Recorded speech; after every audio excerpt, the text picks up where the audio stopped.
Police in Russia have arrested a suspect they claim was behind a bombing that killed a prominent supporter of the war in Ukraine. Authorities say the pro-war blogger was killed in an explosion at a cafe in St. Petersburg yesterday during a discussion with other commentators. CBS News senior foreign correspondent Holly Williams is following the story. In St. Petersburg yesterday, Vladlen Tatarsky, a well-known Russian military blogger, was presented with a statue. According to Russian state media, a bomb was hidden inside. And when it exploded, it killed Tatarsky, injuring at least 32 others.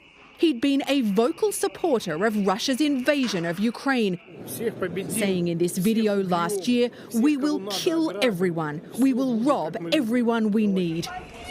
Russia's pointed the finger at Ukraine for the killing, but a Ukrainian official called it Russian domestic terrorism. It follows the murder of another prominent supporter of the invasion, Duthiers, with a car bomb near Moscow last year.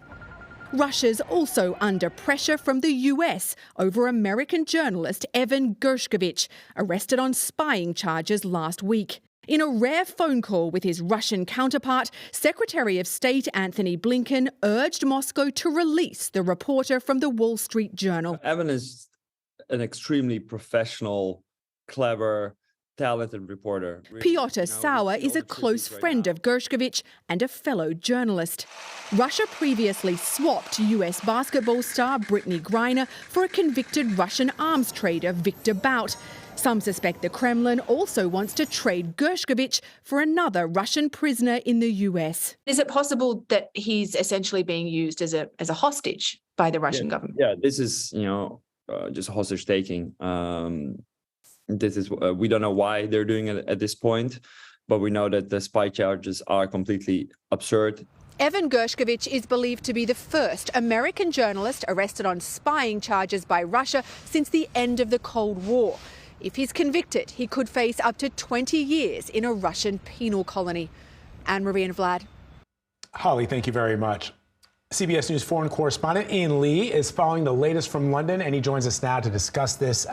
So, Ian, this is sort of a fantastical story to plant an explosive device in an award. What more do we know about the explosion yesterday and the suspect that's been arrested? Well, yeah, this does seem like something out of a spy novel. You know, this statue that allegedly had explosives packed inside of it. But what we are hearing is from Russian state media. They're saying that Daria Trepova is responsible for it. And in some of those videos that we saw at the event, you could see what looks like Trepova up there on stage and next to him, the explosion going off. She fled the area. Authorities later arrested her. But what we do know, according to Russian state media, is that she was previously arrested last year at the beginning of the war with Ukraine, that she was protesting the war, and so she had been on their radar. Now, like we heard in Holly's report, Ukrainian authorities are saying that this is a domestic issue. Now, Russia is also blaming supporters of opposition leader Alexei Navalny for being behind this as well. His supporters are saying that's nonsense, that they have nothing to do with it. But this is a bit of a blow to the Russian war effort, at least when it comes to getting out this sort of information, because Tatarsky was a very important person with Russian blogosphere. He was an influential military blogger with hundreds of thousands of followers. He was an ultranationalist. He was pro-war. And on several occasions, he went into Ukraine, and he did have some very extreme views, as we heard, about willing to kill anyone who got in the way or destroy anything that prevented Russia from winning this war. So there is going to be a lot of questions. Russia is investigating this as a terror attack, and they are pointing their fingers, at least for now, at Ukraine. I want to ask you about a sort of non-war related story, stories having to do with Russia. Secretary of State Antony Blinken and Russian Foreign Minister Sergey Lavrov spoke over the weekend. There are a couple of Americans that are still in custody. What did they talk about? Yeah, so this is a rare call between Secretary Blinken and his Russian counterpart. And their call really was about the two men that are being held by the Russians, Evan Gershkovich and Paul Whelan. Blinken called for their immediate release. So Whelan is currently serving a 16-year prison sentence for alleged espionage, which he denies. Now, Gershkovich, who is a Wall Street Journal reporter based in Russia and detained last week, is facing similar charges. So far, U.S. officials haven't been able to meet with him. And in that call, Blinken and Lavrov discussed the importance of letting diplomats carry out their work.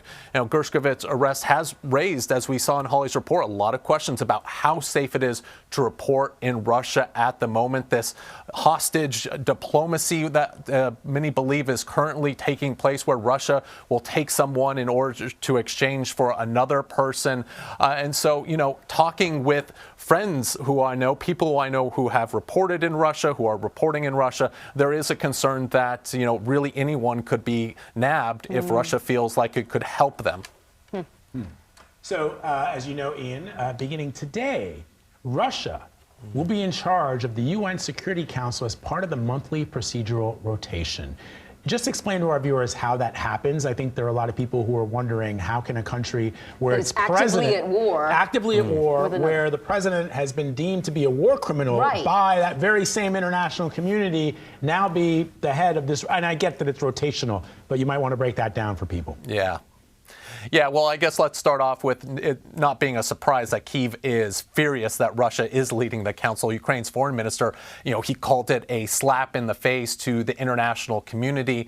And they previously called on other members to block Russia taking over this position. But the UN Charter doesn't allow for something like that to happen. But this anger isn't just with Ukraine. It's many other countries, especially, as you pointed out, Vlad, that Russian President Vladimir Putin is wanted for alleged war crimes. Now, leadership, as you hinted at, of the council isn't an elected position. They're not coming together and voting for Russia to be the president. The presidency rotates alphabetically each month among its 15 members, but the Kremlin is in charge, and so they have vowed to exercise all their rights. Moscow's ambassador to the UN told Russian state media that he plans to oversee several debates, including one on arms control, as well as discussing a new world order. So you can probably bet not a lot is going to get done this month, especially when it comes to the war in Ukraine. It is remarkable that an organizing body that was born in the ashes of World War II would not, as Ian pointed out, I didn't know, Ian, that they didn't have a provision for something like this. So you would think that they would say, look, if, by the way, you start a war after this war that we all just got out of that killed, 40 million people around the world. Even with a non-member. Yes. Yeah. You might not want to be leading. You got to sit this one out. Sit this one out. Sit this month out. Unbelievable. Ian, thank you very much.